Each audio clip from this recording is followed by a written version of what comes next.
President Trump cast his decision to recognize Jerusalem as Israel's capital Wednesday as an acceptance of reality that could shake up the stagnant Middle East peace process by establishing him as an honest broker who brings fresh thinking to old problems.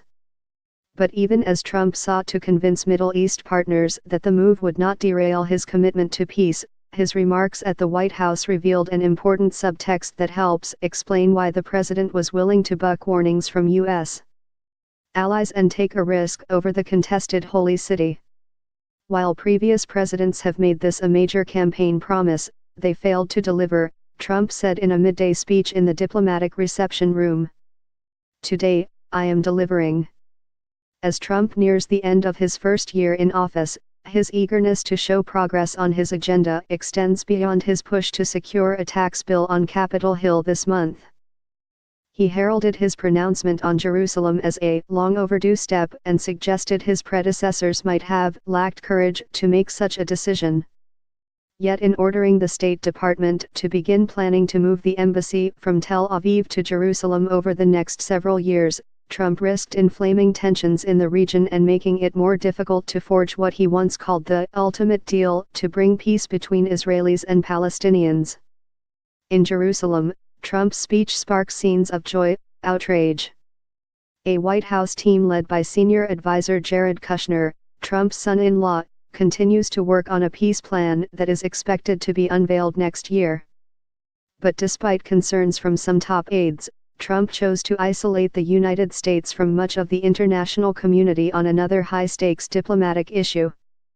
The pronouncement comes after Trump chose this year to withdraw the United States from a global climate pact and to decertify the Iran nuclear deal, forcing Congress to determine whether to hit Tehran with new sanctions. No other country maintains an embassy in Jerusalem, and U.S. allies Germany, Britain, and France objected to the move. "We cannot solve our problems by making the same failed assumptions and repeating the same failed strategies of the past," Trump said, noting that a lasting peace deal between the Israelis and Palestinians has remained elusive even as the U.S. embassy has remained in Tel Aviv. Though Trump won plaudits from congressional lawmakers who have pushed for a stronger pro-Israel policy, his announcement was met with widespread skepticism among Arab nations. Thousands of Palestinians demonstrated on the streets in Gaza City in protest, while the militant group Hamas predicted the move would open the doors of hell on U.S. interests in the region. Palestinian Authority President Mahmoud Abbas, who spoke with Trump by phone on Tuesday, slammed the announcement as reprehensible and called it a declaration of withdrawal by the United States from the peace process. "The move would lead us into wars that will never end," Abbas said.